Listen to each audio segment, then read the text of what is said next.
सबैजना डराइरहेका छन् कि एआईले हाम्रो जागिर खाइदिनेछ। तर के तपाईँलाई थाहा छ, एउटा यस्तो खतरा छ जुन त्योभन्दा हजार गुणा डरलाग्दो छ। एउटा यस्तो समस्या जसले हामीले चिनेको इन्टरनेटलाई नै समाप्त पारिदिन सक्छ। यसलाई भनिन्छ मोडल कोल्याप्स। सरल भाषामा भन्नुपर्दा एआईले अब आफैलाई खाइरहेको छ। हामी एउटा यस्तो युगमा प्रवेश गर्दैछौँ जहाँ इन्टरनेट एउटा डिजिटल फोटोकपीको पनि फोटोकपी बन्दैछ। आजको इन्टरनेटमा तपाईँले जे पढ्नुहुन्छ वा देख्नुहुन्छ त्यसको ठूलो हिस्सा मान्छेले होइन, एआईले बनाएको हो। च्याटजिपिटी, मिडजर्नी र जेमिनाई जस्ता टुल्सहरूले हरेक सेकेन्ड लाखौं डेटा इन्टरनेटमा फालिरहेका छन्। अब समस्या यहाँ सुरु हुन्छ। एआईलाई स्मार्ट बनाउनको लागि उसलाई डेटा चाहिन्छ।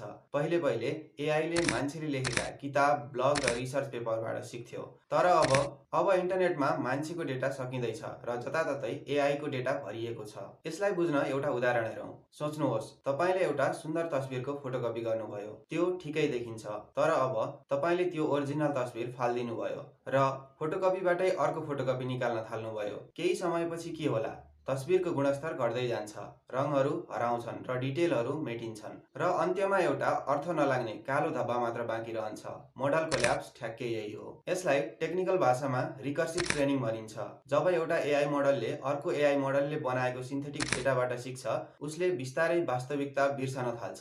नेचर जर्नलमा छापिएको एउटा रिसर्चका अनुसार यदि हामीले एआईलाई एआईकै डेटा खुवाइरह्यौँ भने केही समयपछि त्यो मोडलले अर्थहीन कुराहरू बोल्न थाल्छ। उसको इन्टेलिजेन्स हराउँछ र उसले केवल गल्तीहरूलाई दोहोऱ्याउन थाल्छ। यसको नतिजा के हुन्छ त? संसारका दुर्लभ र अनौठा कुराहरू एआईले बिर्सँदै जान्छ र केवल एभरेज कुरा मात्र बाँकी रहन्छ।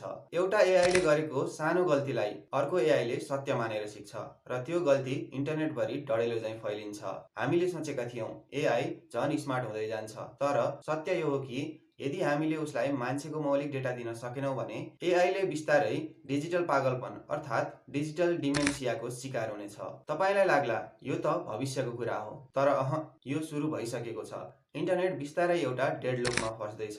अन्त्यमा तपाईँलाई एउटा प्रश्न, यदि भविष्यमा इन्टरनेटमा उपलब्ध सबै जानकारी एआईले नै बनाएको नक्कली जानकारी भयो भने के हामीले कहिल्यै सत्य पत्ता लगाउन सकौँला? वा हामी एउटा यस्तो संसारमा फस्दैछौँ जहाँ सत्यको कुनै अस्तित्व नै हुँदैन?